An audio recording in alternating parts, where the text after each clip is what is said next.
Hello all. Okay, so hopefully this won't be as long as some of my previous videos have been in terms of me just babbling on, and I'm not going to actually talk about any specific titles today or in this moment because I really wanted to chat about something that has been bothering me lately within the bookish community. And I'm not here, well, it's business stuff, so to speak. So I'm not here to spread hate or be negative, but this is a development that I think impacts all of us as readers, and I think we really need to talk about, and that is Macmillan's new ebook lending policy. So many of you as readers and people active in the book community probably are more familiar with ebook lending policies than most, so forgive me if I reiterate anything, and also forgive me as I do not currently work in a library system. My knowledge base is coming from press releases from the American Library Association, my experience working for a library, and such. So I am a heavy library user, and I have found great value in the ebook library model. So I am currently a member of the Chicago Public Library System, and in the past I have utilized the Cleveland Public Library System and the Indiana Public Library System. So I'm familiar with those systems and their ebook lending availability. So obviously Chicago and Cleveland are going to have, a bigger catalog, and then Indiana, I was from a small town, so it is a bunch of small public libraries kind of banding together for licensing, and so they share copies and whatnot. I believe if a specific branch has actually put their budget towards the purchasing of a copy, I believe their patrons are prioritized. I'm not completely up on all of the dynamics of that, but that definitely plays into this issue. So basically, ebooks from Macmillan, as of I believe November 1st, are going to be embargoed. So within the first 4 weeks, I believe, of release, libraries are only going to be allowed to purchase one digital copy for use by patrons.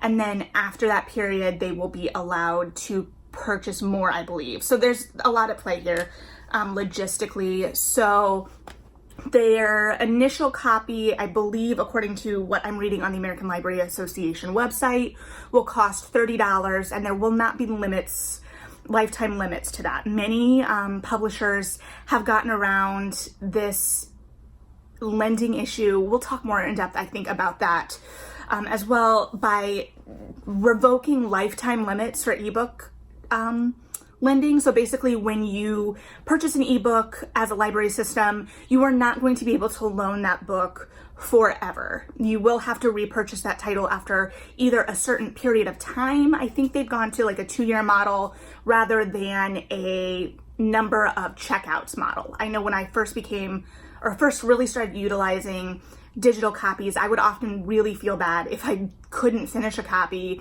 before my loan expired, if I didn't turn off the Wi-Fi, because I knew that it was costing my library money from that loan. So I believe that it's now a time model. Please correct me if I'm wrong below, because I want to get this right. I think it's important.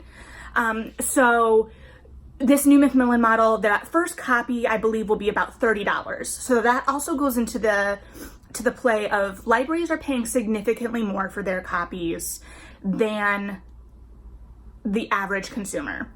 So that initial copy is going to be $30, and I don't believe it comes with lifetime limits. After the embargo has lifted, after the 4 weeks-ish since pub date, the library system will be permitted to purchase more copies at $60 with the limits, and I believe it's 2 years.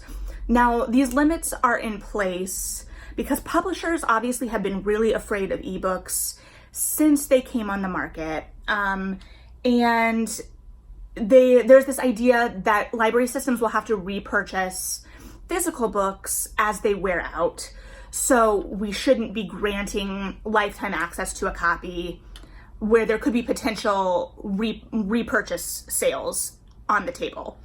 So on one hand, I get that. On another hand, a lot of library systems don't have the budget to repurchase copies, and it's only really the big titles that are going to get repurchased anyway. I don't know. There's a lot at play there. Also, in terms of ebooks and ebook pricing structures, there's going to be a lot of articles. There's like 5, probably maybe videos in one here, circulating about, you know, ebooks are actually on decline and print is on the rise, which is true and is great. But the thing we're not talking about there is that when ebooks first came on the market, they were priced very competitively, and that really scared publishers. Now, an ebook is only priced a couple of dollars, maybe like $5 cheaper than a physical copy in many cases. I know a lot of young adult new releases, ebook copies are sitting around $10 initially. Literary fiction, I think, is sitting around $15. Consumers don't want to necessarily pay that for data. And I get the pricing structure. I definitely want to equitably pay authors and editors and book cover designers. All of that makes sense. But as a consumer, those pricing structures are what I think has, you know, declined the ebook sales, especially because, you know, you can't share your copies and whatnot. So anyway, so back to this Macmillan thing, because I think it's a problem. I don't like the precedent it sets. And again, I get it. I understand that, you know, you want to make money off these books. It is a business, but I don't think that this is going to help the business in the way the publisher thinks it does. And it directly undercuts libraries. So first off, many people can't afford copies, and the library is the way that they can interact with it. They're still going to talk about that book. They're still going to, you know, recommend it to their friends. This leads to more copies being purchased, whether it's extra copies because it's so popular, whether they do have to replace that copy as it wears out. With the current ebook model, like, they're going to have to replace it eventually anyway. So it's still getting checked out. It's still, you know, being paid for. It's being paid for at a markup from the consumer price. So there is, you know, that like built-in cushion that more people are consuming this. We're, you know, kind of helping get paid for all of the consumption. Not all, obviously, but it does cost more. So there is a price factor there. People with disabilities, often ebooks are preferable, and it's problematic to make it harder to access those for them, in the sense that before, libraries could kind of analyze their own budget, right? So they could say, okay, we can't afford more than one copy of this book. But for the systems that could or needed those copies, they could put their budget toward that.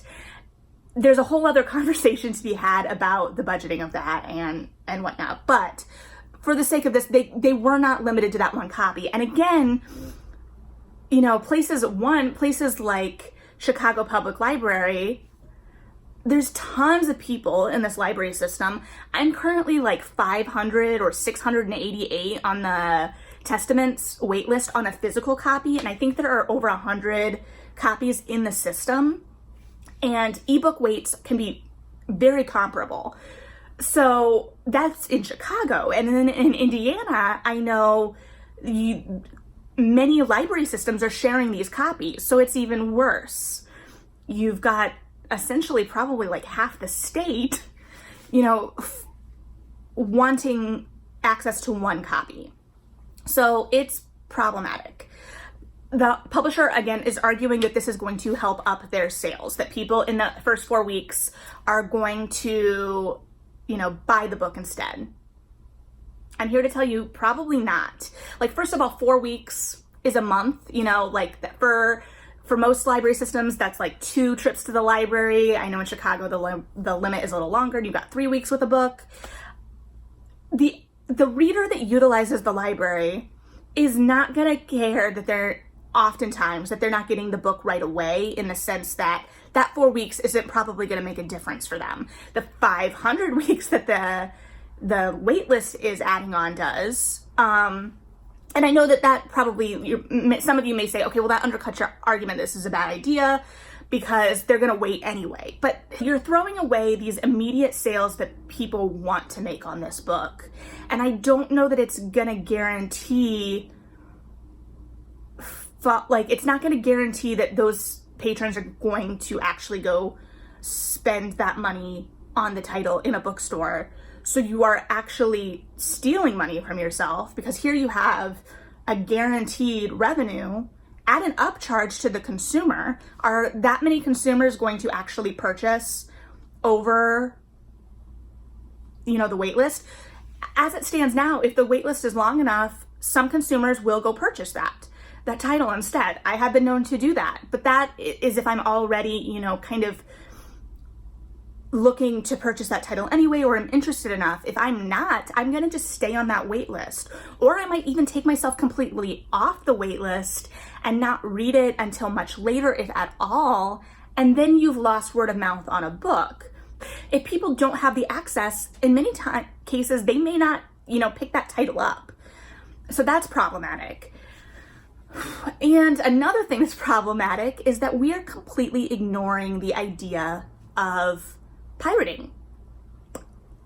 This video is going to be longer than I thought. I'm sorry. I am strongly against, you know, pirated copies of books. I believe in paying authors. I believe in paying editors. I believe in paying copy editors. You know, pirating makes me very, very angry, especially from people who, you know, are big enough on the book internet to stan authors, because you're directly stealing from them. That's completely mind-boggling to me, and that you would tell them that you are. And I know that's a whole nother conversation too, but regardless, this exists and we cannot pretend it doesn't. So if people are already pirating copies of books, and we know that first 4-week period is incredibly important to book sales, why would you steal from your own authors in that way? Maggie Stiefvater actually has a great Tumblr post about the Raven Cycle, which is a hugely popular, you know, series of books. It's crazy popular on the internet, has lots of like fan art, fan fiction, like everything. The last books almost didn't come out because people were pirating them.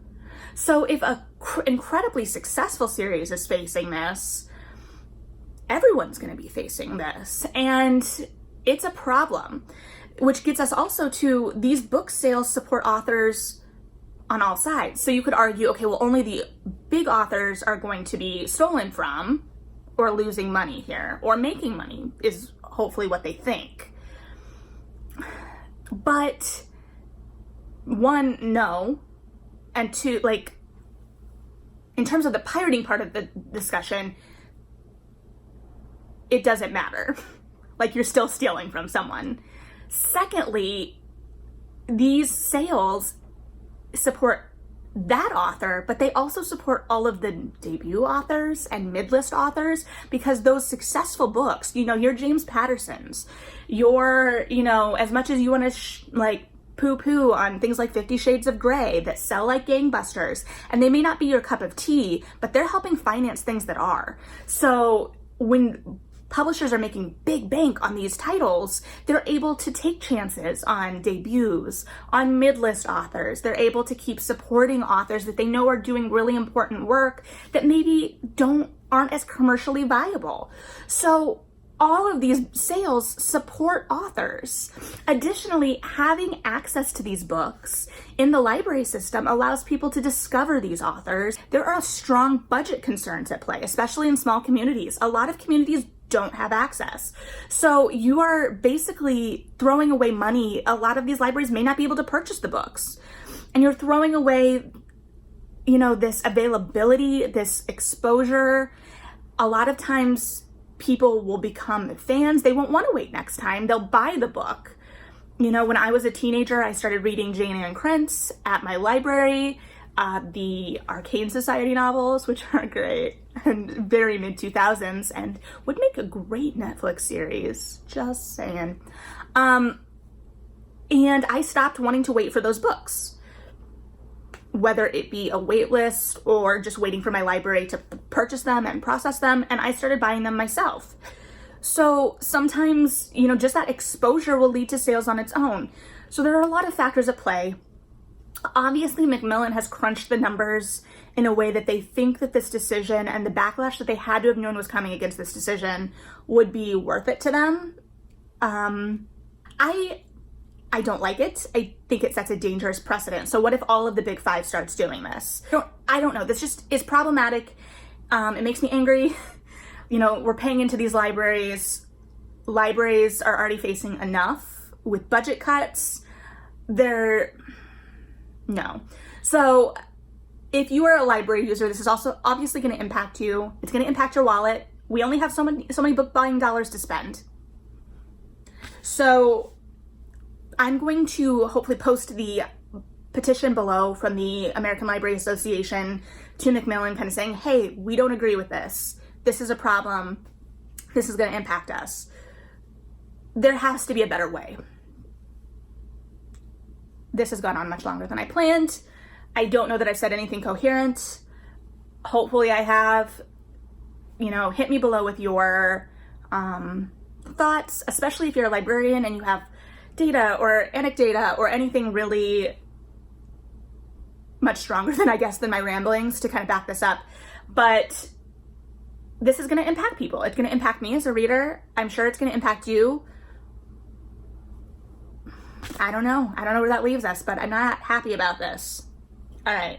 Next time I will be much happier and we'll talk about much more fun things, I promise. But in the meantime, please sign this ALA petition and let's keep on reading.